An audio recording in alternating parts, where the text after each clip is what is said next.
నమస్తే. ఇన్నాళ్ళు నన్ను సపోర్ట్ చేస్తూ, ఎంకరేజ్ చేస్తూ మీ ప్రేమని నాకు అందిస్తున్న ప్రతి ఒక్కరికి కృతజ్ఞతలు.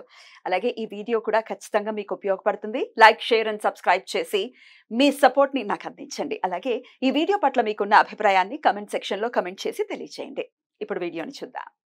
నమస్తే, వెల్కమ్ టు అవర్ ఛానల్. నేను పద్మిని. ప్రస్తుతంతో పాటు ప్రముఖ ఆస్ట్రాలజర్, హస్త సాముద్రిక నిపుణులు, అలాగే దుర్గా ఉపాసకురాలు శ్రీమతి పద్మశ్రీ గారు మనతో పాటు ఉన్నారు. మాట్లాడదాం. పద్మశ్రీ గారు నమస్తే. నమస్తే అమ్మా. వివాహానికి విముఖత చూపించడం అనేది సర్వసాధారణంగా చూస్తూనే ఉంటాం మనం పిల్లల్లో. అది ఒకంత బిడియం చేత ఒక కారణం అనుకోవచ్చు.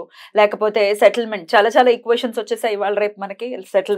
సెటిల్ అవ్వాలి, సెటిల్మెంట్ లేకుండా మనం ఎలా వివాహం చేసుకుంటాము అన్న కారణాల రీత్యా అనుకోవచ్చు.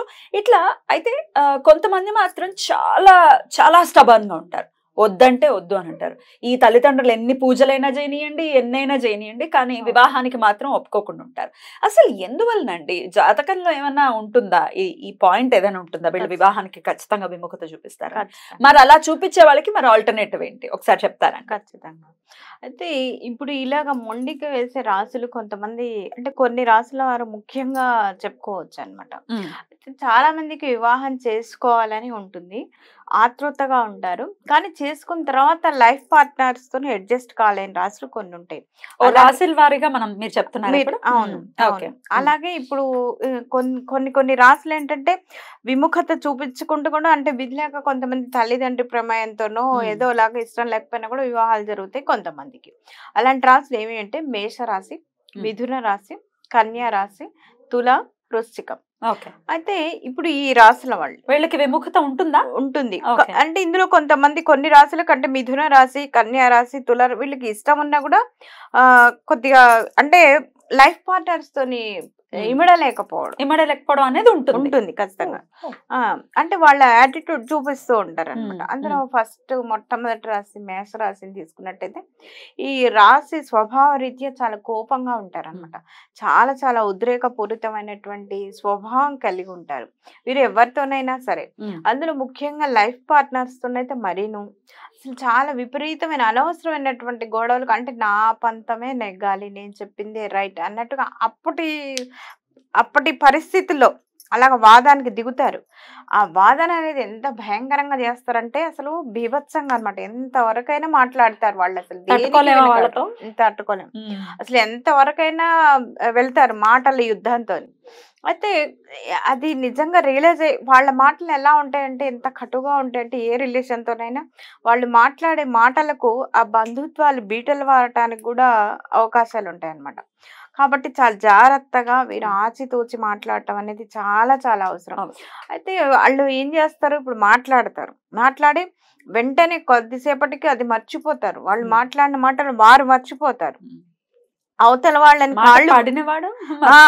బీటలో చెప్తున్నాను కదా, చాలా స్ట్రగుల్ అయిపోతారు. మనసు ఒక రకంగా గాయపడుతుంది కదా. ఇంకోటి ఏంటంటే వాళ్ళు నెక్స్ట్ టైమ్ లో సారీ చెప్పి కాళ్ళు పట్టుకోవడానికైనా కూడా సిద్ధపడతారు అనమాట. వాళ్ళు రెండింటికి సిద్ధమే. అందితే జుట్టు, అందకపోతే కాళ్ళు అన్న రీతిలో ఉంటారనమాట వీళ్ళు.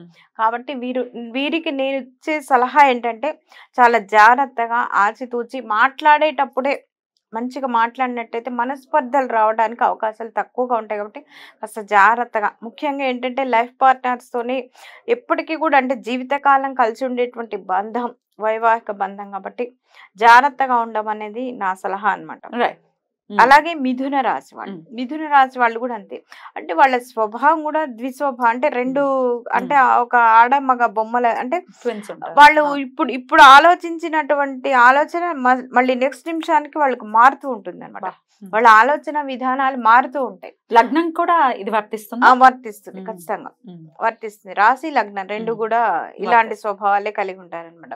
అలాగే వీరేంటంటే మిథున రాశి వాళ్ళకి చాలా తెలివితేటలు, అపారమైనటువంటి తెలివితేటలు.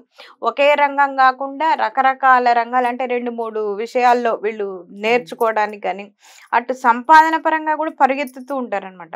ఇప్పుడు ఒక వ్యాపారం ఉందనుకోండి, ఆ ఒక్క వ్యాపారంతో వీళ్ళు అడ్జస్ట్ కాలేరు, సాటిస్ఫై అవ్వలేరు. అలాగే ఇంకో 2, 3 చూసుకుంటారు. దానివల్ల ఏమవుతుందంటే సమయాభావం చాలా తక్కువగా ఉంటుంది. బిజీగా ఉండటం వల్ల కూడా వీళ్ళేంటంటే లైఫ్ పార్ట్నర్‌కి అంత టైం ఇవ్వకపోవడం కూడా వీళ్ళలో ఉన్న మైనస్‌గా చెప్పుకోవచ్చు. అలాగే ఉన్న సమయాన్నైనా వీళ్ళు ఏమనుకుంటారు, ఎదుటి వాళ్ళే వీళ్ళని అర్థం చేసుకోవాలి.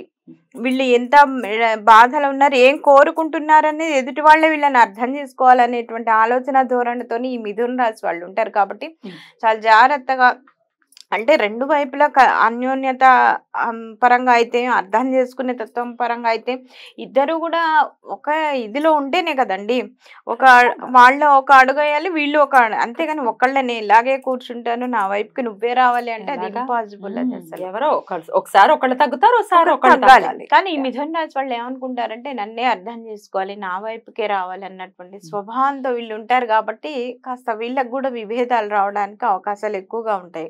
కాబట్టి వీరి ఆలోచన కూడా ధోరణి కూడా మార్చుకుంటూ కాస్త, అంటే అవతల వాళ్ళు కూడా మనుషులే, వాళ్ళకి కొంత మనస్తత్వ రీత్యా కొన్ని కోరికలు, కొన్ని ఇబ్బందులు, కొన్ని అవసరాలు ఉంటాయి అనేది గ్రహించుకొని వీరు సంసారం సజీవంగా సాగించుకున్నట్టయితే వీరి జీవితం కూడా అద్భుతంగా ఉంటుంది అనేది నా సలహా.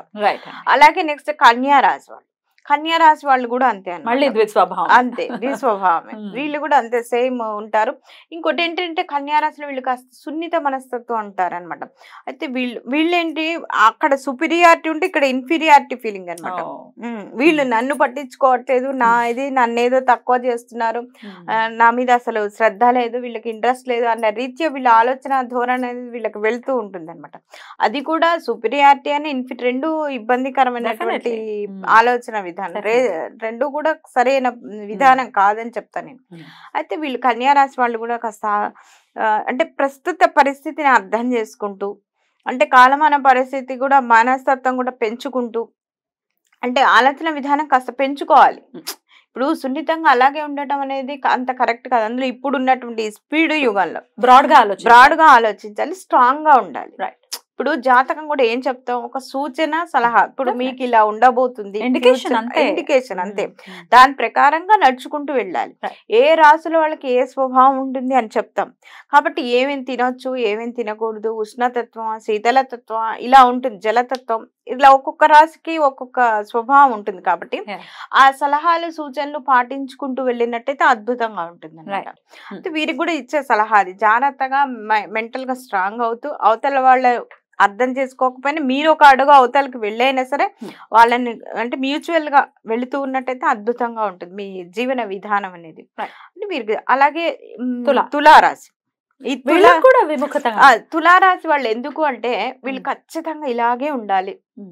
ఇప్పుడు ఒక గ్లాస్ ఇక్కడ తీసి ఇక్కడ పెట్టాను, అది అక్కడే ఉండాలి. బై మిస్టేక్ పక్కన జరిగిందే అనుకోండి, తెలియదా నీకు ఎన్నిసార్లు చెప్పాలి, ఉంటాయి కాదండి. శుక్రుడు అధిపతి కదా, శుక్రుడు అంటేనే అట్రాక్టివ్ ఉంటుంది. అది అంతే ఉంటుంది విముఖత. ఎందుకంటే వీళ్ళు ఒక పద్ధతిలో వెళ్ళాలి అనుకుంటారు, అవతల వాళ్ళు దానికి కొద్దిగా ఇమ్మడలేరు. అందుకు అక్కడ వస్తుంది కూడా. ఇప్పుడు వీళ్ళు అందంగా ఉంటారు, అందంగా ఉండాలని కూడా కోరుకుంటారు. లైఫ్ పార్ట్నర్ శుభ్రతగా ఉండాలి, శుభ్రతకి ఇంపార్టెన్స్. కాబట్టి ఆ శుభ్రత ఎదుటి వాళ్ళు లేరనుకోండి డిసప్పాయింట్మెంటేగా. అదనమాట ఇక్కడ తులారాశి వాళ్ళలో ఉండేటువంటి లక్షణం. అది కాక తుల అంటేనే తూకం, కరెక్ట్ గా ఉంటారు అన్నమాట వాళ్ళు, బ్యాలెన్సింగ్. ఎదుటి వాళ్ళు కూడా అలాగే ఉండాలి, నేను చెప్పినట్టే ఉండాలి, నాకు నచ్చినట్టే ఉండాలి అనేది, అంటే సిస్టమేటిక్ గా. అంటే ఇంపాసిబుల్ కదా, అన్ని సందర్భాల్లో అది జరగకపోవచ్చు. కాబట్టి జాగ్రత్తగా వీళ్ళు కూడా ఆలోచన విధానాన్ని మార్చుకుంటూ, సరే పోనీ కొంచెం అటు ఇటు అయినా సరే సర్దుకుపోయే మనస్తత్వాన్ని అలవర్చుకున్నట్టయితే వీరు సుఖంగా, అంటే సాంసారిక జీవితంలో ప్రశాంతంగా ఉండటానికి అవకాశాలు ఎక్కువగా ఉంటాయి. అలాగే వృశ్చికం అంటే ఎవరు, కుజుడు అధిపతి. కుజుడు వస్తాడు. కుజుడు అంటే కోపం, కాస్త కోపం ఎక్కువ అయిన దానికి చిరుబుర్లాడు, అంటే అవతల మేషరాశికి ఏదైతే క్వాలిటీస్ ఉంటాయో అదే వస్తుంది వృశ్చికానికి. అంటే కోపంగా, ఇంకా కోపం ఎక్కువగా ఉంటుంది వృశ్చిక రాశికి. మేషం కన్నా కూడా ఇంకా కొద్దిగా ఒక పాలు ఎక్కువనే చెప్పుకోవాలి. చంద్రుడు మళ్ళీ నీచపడతాడు అందుకని మనసు చంచలంగా ఉంటుంది, మనసు అంత స్ట్రాంగ్ గా ఉండదు. కాబట్టి చాలా జాగ్రత్తగా వీళ్ళు ఎదుటి వాళ్ళని అర్థం చేసుకుని, లేకపోతే ఏమవుతుందంటే వీళ్ళకే ఎక్కువ గందరగోళం ఉంటుంది, వీళ్ళే ఎక్కువ డిసప్పాయింట్ అవ్వడానికి అవకాశం ఎక్కువగా ఉంటుంది. కాబట్టి ఈ వృశ్చిక రాశి వాళ్ళు కూడా జాగ్రత్తగా, ఎందుకంటే చంద్ర బలం కూడా వీళ్ళకి తగ్గుతుంది. కాబట్టి జాగ్రత్తగా ఈ రెమెడీస్ చేసుకుంటూ చంద్రుడికి సంబంధించినటువంటి మనసుని చాలా స్ట్రాంగ్ గా ఉంచుకుంటూ ఎదుటి వాళ్ళు కూడా మనుషులే, వాళ్ళకు కూడా మనస్తత్వం ఉంటుంది అని చెప్పేసి ఒక ప్రశాంతతని ఇంటి వాతావరణాన్ని ఏమంటారంటే దంపతులు ఇద్దరు సుఖంగా లేరనుకోండి, ప్రశాంతంగా లేరనుకోండి, ఇల్లు మొత్తం గందరగోళంగా ఉంటుంది. రైట్. ఇప్పుడు ఆల్రెడీ పెళ్లి అయిపోయిందండి, ఈ రాసుల వాళ్ళకి సంబంధించిన వాళ్ళమే మేము, మా పెళ్లి అయిపోయాయి, మీరు చెప్పిన విధంగానే ఇబ్బందులు అయితే ఉన్నాయి, మరి ఇద్దరికి సఖ్యత పెరగాలంటే ఏం చేయాలంటే ఏం చెప్తారు? అందరికీ కలిపి ఏం చెప్తానంటే ఫస్ట్ చక్కగా ఈ మంగళ స్తోత్రం అంటే కుజ అంగారక స్తోత్రం ఒకటి చదువుకోవాలి, అంటే జీవితాలు అందరుగా. అలాగే శుక్రుడిని ఎక్కువగా ఆరాధిస్తూ ఉండాలి. శుక్ర భగవానుడు కూడా ఈ లైఫ్ పార్ట్నర్స్ ఇద్దరి మధ్య కూడా ఆకర్షణ పెంచడానికి ఎక్కువగా అవకాశం ఉంటుంది. కాబట్టి శుక్రవారం ఉపవాసాలు ఉండటం కానివ్వండి, శుక్రవారం రోజు కొన్ని నియమాలు పాటిస్తాం, అంటే బ్లాక్ కలర్ డ్రెస్లు వేసుకోకపోవడం, బ్లాక్ ని అవాయిడ్ చేయడం, దాదాపుగా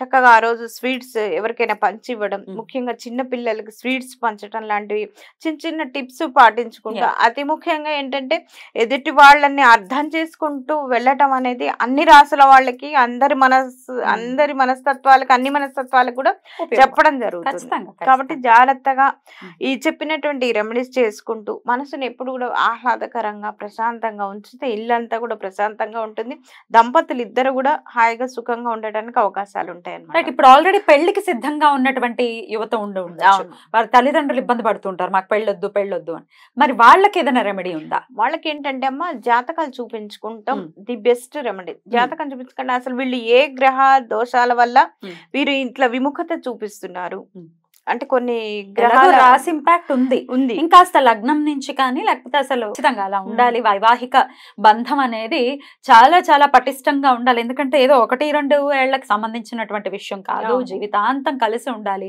ఆ భార్య భర్త సఖ్యంగా ఉండాలి ప్రతి ఒక్కరు అని మనస్ఫూర్తిగా కోరుకుంటూ చాలా చక్కటి విషయాన్ని తెలియజేశారు. స్మార్ట్ రెమెడీస్ గా చిన్న చిన్న టిప్స్ కూడా తెలియజేశారు, కాబట్టి అవి పాటించుకుంటూ ఈశ్వరానుగ్రహంతో అందరూ బాగుండాలని మనస్ఫూర్తిగా కోరుకుంటూ థ్యాంక్ యూ అండి. నమస్తే.